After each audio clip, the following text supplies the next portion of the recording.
ಕೊಲೆ ಕೇಸಲ್ಲಿ ವಿನಯ್ ಕುಲಕರ್ಣಿಗೆ ಜೀವಾವಧಿ ಶಿಕ್ಷೆಯನ್ನ ವಿಧಿಸಿರುವಂಥದ್ದು ಕೋರ್ಟ್ ಆದೇಶಕ್ಕೆ ನಾವು ತಲೆಬಾಗುತ್ತೇವೆ ಅಂತ ಮಾತನಾಡಿದ್ದಾರೆ ಎಂಬಿ ಪಾಟೀಲ್. ಅವರ ಕಾನೂನು ತಂಡ ಮುಂದಿನ ಹೋರಾಟದ ಬಗ್ಗೆ ಚಿಂತನೆ ನಡೆಸುತ್ತೆ ಅಂತ ಬೆಂಗಳೂರಿನಲ್ಲಿ ಸಚಿವ ಎಂಬಿ ಪಾಟೀಲ್ ಪ್ರತಿಕ್ರಿಯೆ ಕೊಟ್ಟಿದ್ದಾರೆ.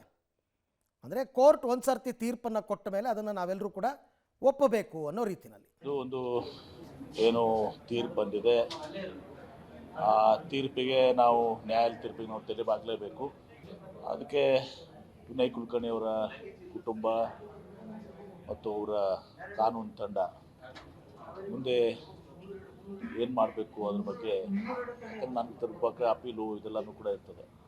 ಅದೇನು ಕಾನೂನು ಕ್ರಮ ಇವತ್ತು ಕೈಗೊಳ್ಬೇಕು, ಅದ್ರ ಬಗ್ಗೆ ಅವರೆಲ್ಲ ಚಿಂತನೆ ಮಾಡ್ತಾರೆ. ಅದರದ್ದು ದುರದೃಷ್ಟಕರ ಈ ರೀತಿ ಒಂದು ತೀರ್ಪು ಇವತ್ತು ಸಹ ನಮಗೆ ಬಂದಿದೆ. ನಾವು ಕೋರ್ಟ್ಗೆ ಗೌರವಿಸ್ತೀವಿ, ಕೋರ್ಟ್ಗೆ ತಲೆಬಾಗಿಸಿ ನಾವು ಅವರು ಕೂಡ ವಿನಯ್ ಕುಲಕರ್ಣಿ ಕೂಡ ಹೇಳಿದ್ದಾರೆ, ಇವತ್ತು ಕೋರ್ಟ್ ಏನು ನಿರ್ಣಯ ಬರ್ತದೆ ನಾನು ತಲೆಬಾಗಿಸಿ ನಾನು ಅದನ್ನು ಒಪ್ಕೊಳ್ತೀನಿ ಅಂತ ಹೇಳಿ.